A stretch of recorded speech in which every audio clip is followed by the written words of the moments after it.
हुकूमत चारों तरफ से, बस सब्र करो। कब तक सब्र किया जाएगा? उसके लिए क्या कोई रास्ता नहीं है की तरफ से कि जो जालिम वहां से आवाज लगाकर एक कौम को बदनाम करने की और लड़ाने की कोशिश कर रहा है, उसको कानून पूरी सजा दे ताकि आइंदा वो नाल अपनी फन उठाने की खिलाफ भुसावल में भी एक गुना दाखिल होना चाहिए ताकि उसको भुसावल की कोर्ट के जब धक्के लगे तो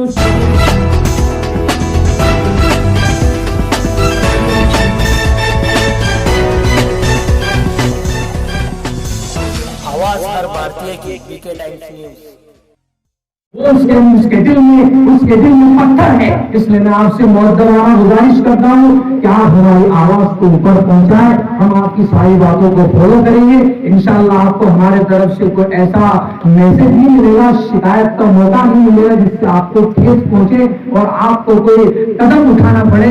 लेकिन आप एक ऐसा कदम उठाएंगे भुसावल शहर के तरफ से कि जो जालिम वहां से आवाज लगाकर एक कौम को बदनाम करने की और लड़ाने की कोशिश कर रहा है, उसको कानून पूरी सजा दे ताकि आइंदा वो नाल अपनी फन उठाने की कोशिश ना करे।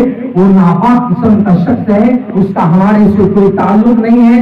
वो शख्स हमारे माशरे के अंदर ऐसा नासूर है जो हमारे मुल्क को तबाह व बर्बाद कर रख देगा। बस तन जुमलों के साथ अपनी बात को खत्म करता हूँ और डिवाइस के हिसाब से तमाम आने वाले मेहमानों की तरफ से मैं ये गुजारिश करता हूँ कि आप हमारी बात को बुलंद आवाज करके ऊपर लेकर जाएंगे और उस शख्स को पूरी सजा दिलाने की कोशिश करेंगे।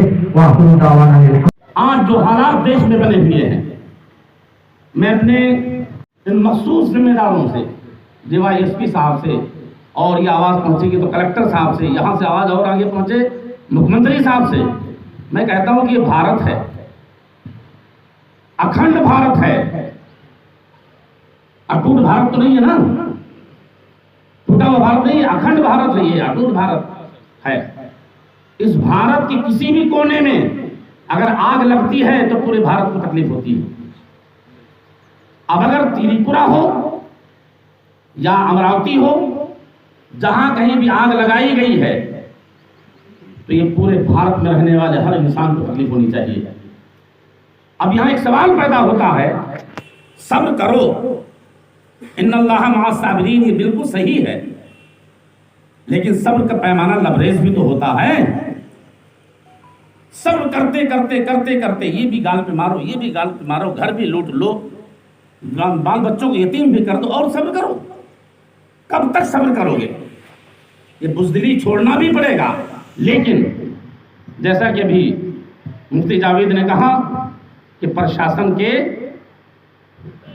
डायरेक्शन के एतबार से हमें अपनी आवाज पहुंचानी है, प्रशासन के डायरेक्शन के एतबार से। लेकिन हम प्रशासन से भी रिक्वेस्ट करेंगे कि हमारे स्टेट का मुख्यमंत्री ने या और अदर स्टेट के मुख्यमंत्रियों ने कौन से कदम उठाया। एक मामूली मच्छर की हैसियत रखने वाला वो उड़ करके पंख अपना फैलाकर काम कर रहा है और हुकूमत चारों तरफ से, बस सब्र करो। कब तक सब्र किया जाएगा? उसके लिए क्या कोई रास्ता नहीं है? अगर हुकूमत थक रही हो तो इजाजत दी जाए, 2 नौजवान हमारे काफी होंगे। लेकिन ये सब नहीं करना है हमें तो सिर्फ प्रशासन के डायरेक्शन के एतबार से चलना है। लेकिन प्रशासन से रिक्वेस्ट है कि हमारी आवाज वहां तक जानी चाहिए। हुकूमत किस काम की अगर हमारे दुख का दर्द ना कर सके, तो हमारे जख्म पर मरहम ना रह सके, तो हुकूमत है किस लिए? सिर्फ खाली टैक्स वसूलने, दबाने, मारने के लिए? आज भी हम और आप एक सज्जन मुसलमान बने, सीधा उसूल वाला जो मुसलमान होता है वो बने, नमाजी रहें, साफ सुथरे रहें, अच्छी बातें बोलें, अच्छे उसूल के साथ जिए। आज भी दुनिया तलबे तले आकर बसेरा डालेगी। लेकिन अब जरूरत है कि हम और आप अपनी आवाज उठाएं और अपने शहर के जिम्मेदारों से, प्रशासन के जिम्मेदारों से बोलकर इस आवाज को आगे तक पहुंचाएं ताकि हमारे स्टेट का मुख्यमंत्री मुतहर्रिक हो और ये बात केंद्र तक पहुंचाए कि ऐसे हर तरफ छछुंदर किस्म के लोग उठ करके माहौल खराब करते रहें और सब उनको देखा जाए खाली, तब तो फिर हर तरफ नफरत का माहौल पैदा होगा। लेकिन काबिल मुबारकबाद है वो लोग, जैसे कि जहाँ जहाँ इलाके में जिस इलाके की जिम्मेदारी ये हमारे ऑफिसर्स हजरात संभाले हुए हैं, ये बड़ी अच्छी हिकमत से अपने इलाके को कंट्रोल किए हुए हैं कि वहाँ का नस्म बिगड़ने नहीं पाता है, वहाँ का सिस्टम खराब नहीं होने पाता है। और हमें और आपको भी उन्हीं के बताए हुए डायरेक्शन पर चलना है, आवाज़ ज़रूर पहुँचाना है, खामोश नहीं रहना है, लेकिन तरीका वही हो जो प्रशासन हमें दे रहा है। तो इसलिए हम और आप अपनी बुज़दिली को भी छोड़ें, दीनदार बने। जरूरत है इस्लाम के हद व हाल को समझने की, इस्लाम के जुज़ को समझने की।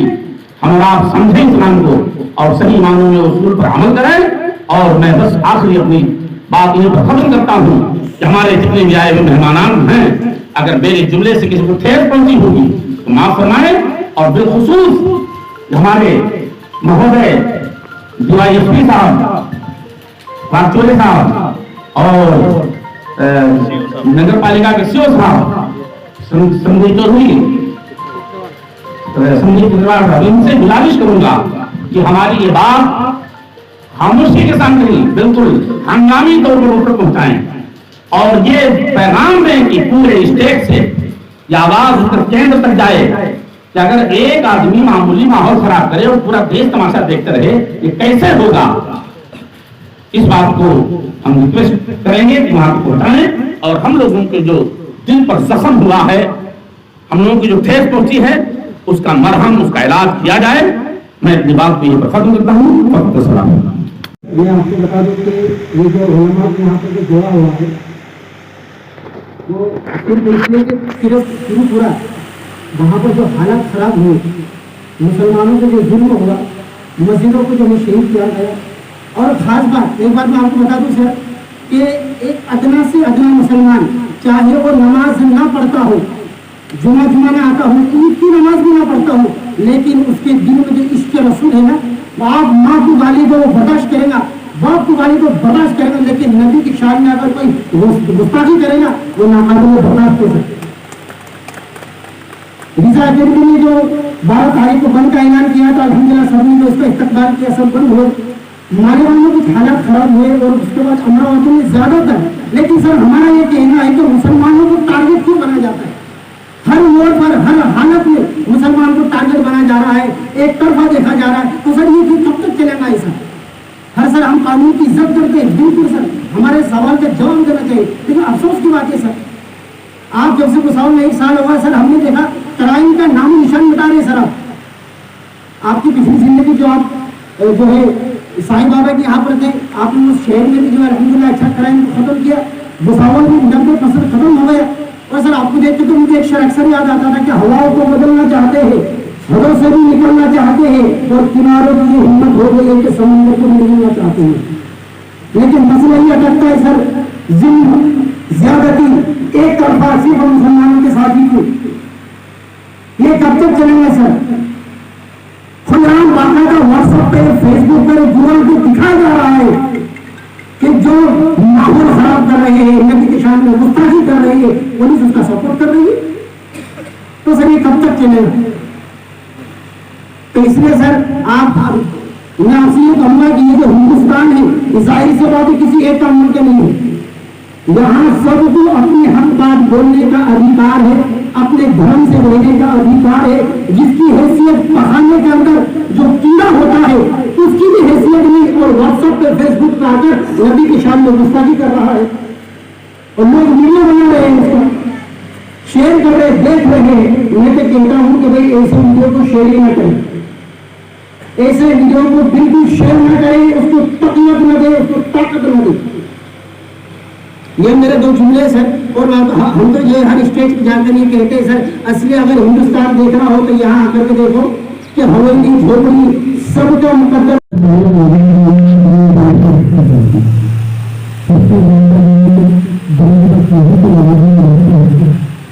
सबसे पहले पुलिस की गाड़ी आकर मेरा काम हमारा आंदोलन के लिए, हमारी बदमाशी भी करिए, हमारी कमजोरी भी करिए, पता नहीं क्या है।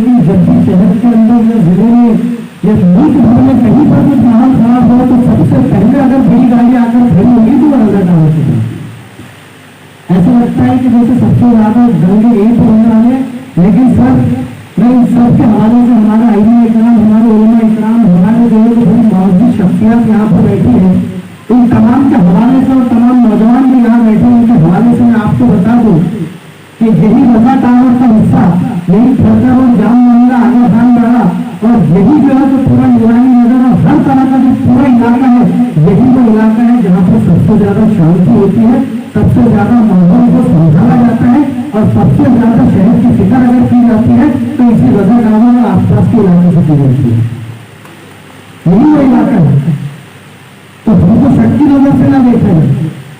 आज जो माहौल शहर में है, मैं इस बात के लिए हमारे डीवाईएसपी साहब की तारीफ करना चाहूंगा, उनको मुबारकबाद देना चाहूंगा कि वाकई में डीवाईएसपी साहब एक ऐसी शख्सियत है कि जब से ये भुसावल में आए हैं अल्हम्दुलिल्लाह माहौल तो पहले भी बहुत अच्छा है, लेकिन उसको और ज्यादा अच्छा किया है, क्राइम रेट को कम किया है।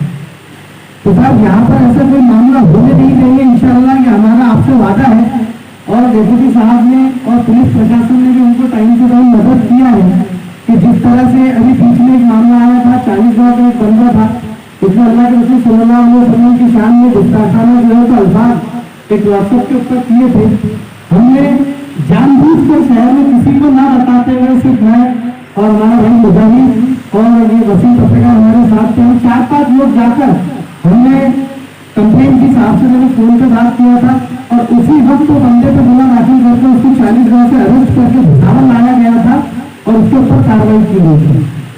तो बेशक हम खुद भी चाहते हैं कि जो भी काम हो वो कानून के दायरे में हो, लेकिन आपसे इस मंच के जरिए से तमाम उलमा इकराम के हवाले से और तमाम नौजवानों के हवाले से एक मुद्देबाना गुजारिश है कि जिन लोगों ने अल्लाह के रसूल सल्लल्लाहु अलैहि वसल्लम की शान में गुस्ताखी की है, हम ये चाहते हैं कि अगर कॉन्स्टिट्यूशन में ऐसी कोई जगह है जो 5 जरिए आपने बताए हैं कानून के, उसमें अगर ऐसी कोई जगह है तो उस नालायक के खिलाफ, उस मजलूम के खिलाफ भुसावल में भी गुना दाखिल होना चाहिए, ताकि उसको भुसावल की कोर्ट के जब झटके लगे तो उसको ये एहसास हो कि हिंदुस्तान के हर कोने का नहीं, हर शहर का नहीं, हर गांव का, हर मोहल्ले का, बल्कि हर घर का मुसलमान अभी इतना जिंदा जमीन रखता है कि जब उसके नबी के ऊपर बात आए तो मरने और मारने दोनों के लिए तैयार खड़ा होता है।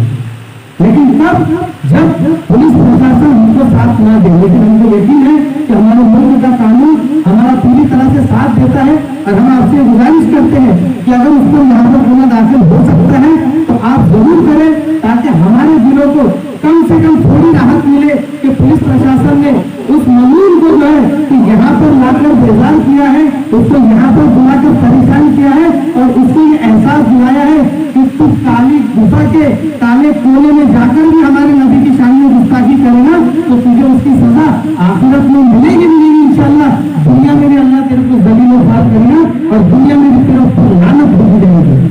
तो बस यही गुजारिश है सर कि अगर ऐसा कुछ हो सकता है तो एक रिक्वेस्ट है, पुलिस प्रशासन का हमेशा साथ रहता है अल्हम्दुलिल्लाह। जैसे मैंने एक एग्जाम्पल दिया, ऐसी कई एग्जाम्पल है जब भी हम पुलिस प्रशासन के पास गए, पुलिस प्रशासन ने हमारा साथ दिया है। शहर के माहौल को अच्छा रखने में सबसे ज्यादा कोऑपरेशन अगर किसी का रहा है तो पुलिस प्रशासन का रहा है। डीवाईएसपी साहब ने हमारी टाइम से टाइम बहुत मदद की है। हम उनके पास जब भी कोई शिकायत मिली है, साहब ने बगैर किसी जो तो चूक चला के जो तो इस बात को बिल्कुल जो ऑन पेपर लिया है। तो मैं ये गुजारिश शुरू करूँगा साहब कि यही एक दिल की तमन्ना है कि उस मजलूम के खिलाफ भुसावल में भी गुना दाखिल किया जाए और उसके लिए कोई कानूनी रास्ता अगर है तो वो आप हमको बताएं, हम इंशाअल्लाह उसी कानूनी रास्ते पे चलकर उस बंदे के खिलाफ जो है, उस नालायक के खिलाफ जो है तो गुना दाखिल करेंगे। सभी नौजवान मुस्लिम भाई, हिंदू भाई, सभी भाई, तो मेरे दोस्तों ये जो प्रोग्राम रखा गया था, जैसा पानी भक्का जिधर जाता उधर ही होता, ये प्रोग्राम का एक ही मकसद है कि जो अपने महाराष्ट्र में जो विषय पे झगड़ा दंगा भड़का है, तो मैं डिप्टी साहब को विश्वास दिलाऊंगा। क्या डिप्टी साहब को अपने पे विश्वास ही है, क्योंकि ईद मिलाद नबी का जो जुलूस था वो 20,000 लोगों का ये शहर में निकल था। हमने 2,000 लोगों की परमिशन मांगे थे, लेकिन साहब ने जैसा अभी गुरु नानक जयंती की परमिशन दे दी है, उन्होंने तो परमिशन देने के बाद प्रोग्राम कैंसिल करे, लेकिन साहब ने हमको परमिशन देने के बाद में जिले से आदेश आ गया कि पूरे जिले में कहीं लोग निकलने वाले नहीं है। तो मैं डिप्टी साहब का आभार मानता हूँ कि वो टाइम में हमको उन्होंने परमिशन दिए थे। और जो मुख्याधिकारी साहब जो अपना जान खरोड़ खरोड़ के बता रहे थे कि मेरी बीबी ने भी ली और मैंने भी ली है, दोस्तों ये सब हम सबको लेने की जरूरत है। और हजरत तो हमारे धर्मगुरु है, हमारे मौलाना है, हमारे आलिम है, हमारे नायब रसूल है। तो ये आपने भी सभी लोगों को, नमाजी लोगों को, नौजवान लोगों को, सभी लोगों को बताना चाहिए, क्योंकि हमें जो मतभेद हो जाते, हम कुछ चीज को ऐसा फरोग की वजह से देखते कि हम नहीं लेंगे, अरे क्यों नहीं लेंगे, अरे बीमारी है, पूरे मुल्क में है, पूरे देश में है, पूरे शहर में है। जब सभी लोग ले रहे तो हमको भी लेना चाहिए। और साहब आप जैसा बता रहे कि आपके परिवार ने लिया, कल मेरे घर के परिवार में 50 लोगों ने, हम लोगों ने मैडम बैठे हुए थे, 50 लोगों ने लिए, जिसमें से 10 लोग मेरे घर के थे और पहला नंबर मेरे ही लगने वाला था। लेकिन मेरे को थोड़ा हल्का बुखार था। अभी मेरी मैडम से चर्चा हुई, मैडम बोले अभी लेने वाले क्या, मैंने कहा होगा तो पहले शुरुआत मेरी भी करो, क्योंकि आप लोगों को वैक्सीन लेना जरूरी है और लेना भी चाहिए। जिस तरह हम प्रशासन का सपोर्ट करते हैं तो जो भी गवर्नमेंट के आदेश आते, अभी बहुत लोगों ने चिल्ला के कहा पता है हमारा विरोध है, हमारा विरोध है, गुना दाखिल होना चाहिए। तो मेरी सबसे विनंती है कि जितने भी आलिम उलमा, जितने भी मस्जिद के लोग थे, एक निवेदन बनाओ, एक लेखी तकरार अर्जा करो, अर्जा लिख के डिप्टी साहब को दो। कानून से काम हुआ, कायदे से काम हुआ, बोलने से कुछ होने वाला नहीं है। मुख्यमंत्री क्या करेंगे, न पालक मंत्री क्या करेंगे। अभी हमारे भाई ने बाबा साहब पे कायदे के बारे में बताया, घटना कायदा, तो हम लेखी तकरार देंगे जब तो हमारे डिप्टी साहब चल लेंगे। फिर तो आपने टोंटिए बोल दिए, कर डालना है कर डालो, हो जाएगा। मेरा भाई माफी चाहता हूँ, मेरा छोटा बड़ी बात है, तो मेरे आलिम उलमा भी है, मेरे चेहरे पे दाढ़ी भी नहीं है, आपके चेहरे पे नूर है। तो कैसा है, जो भी भाषा, जो भी शब्द, जो भी बात है, जो भी काम है, तो कायदे के विरोध करना चाहिए, कायदे के दायरे में रहकर करना चाहिए। अभी भारत में, महाराष्ट्र में जितना भी बनता हमने करे, क्या उसका उपयोग हुआ, सरकार पे क्या फायदा, सरकार के ऊपर क्या गया हमारा। हम लोग को पुलिस स्टेशन में निवेदन दिए, बाजार पे टू दिए क्या डिप्टी साहब की मुलाकात करे कि साहब ऐसा हमारे हिस्से में होने वाला है। देखो भोली भाली को में अगर एक ने आदेश निकाल दिया कि भाई ये नहीं करना है, जैसे हमने जुलूस के टाइम में हमारे 5-50 लोग ही थे, लेकिन आजू बाजू से 400 से 500 लोग थे देखने वाले। लेकिन जब हमने बोल दिए थे कि प्रशासन ने हमको परमिशन इतनी लोगों की दिए थे, तो हमको सरकारें करना है। तो साथ भुसावल शहर के मुस्लिम समाज हमारा बहुत ही अच्छा समाज है। और जो भारत बन के टाइम 29 तारीख को जो घटना हुई कुछ त्रिकुट लोगों के कारण हुई, जिसका कोई लीडर भी नहीं था, लेकिन उसमें बहुत से लोग लीडर बदनाम हुए और बहुत से हमारे समाज के और पब्लिक को मालूम नहीं रहता। अभी जो भी अधिकारी आता तो पहले रिकॉर्ड देखता, रिकॉर्ड के ऊपर हमारा भुसावल लाल चेहरे पे है। अभी हम बहुत चिल्ला के बोलते, लेकिन साहब हम गारंटी देंगे हमारे गाँव में रावड़े में दंगा हो जाएगा, जामनेर में हो जाएगा, भुसावल की गारंटी। मैं तो क्या यहाँ का कागपत्र चुनने वाला भी लेगा कि हमारे गाँव में दंगे जाऊंगा, क्योंकि हम दंगे खोर लोग हैं हमारे लोग। अभी आपको हमारे लोगों से बोलने से मालूम पड़ता था, ये बड़े बड़े धर्मगुरु है हमारे, कितनी साफ सुथरी और कितनी सीधी बात कर लेते, एकदम साफ सुथरी। जबकि कानून कायदे का अगर पूरी मालूम आपसे बात करें तो हमारी भी जरूरत नहीं पड़ेगी, सबका भी लोग कर लेंगे। तो मैं अध्यक्ष से माफी चाहता हूँ, डिप्टी साहब से माफी चाहता हूँ कि अध्यक्ष का भाषण होने के बाद में भाषण नहीं किया जाता, लेकिन मेरे भाई ने भी आभार के टाइम में बहुत अच्छा भाषण करे, बहुत अच्छे बातें बताए और मेरे को भी बोला माहौल नहीं डिसिप्लिन, सभा का डिसिप्लिन। जिस तरह आप लोगों को बुलाते नमन करते तो सबकी राय लेना चाहिए और बोल के मुद्दे में बोलना चाहिए। मुद्दे बोल के मैं अपने शब्दों को समाप्त करता हूँ। अस्सलाम वालेकुम, जय हिंद।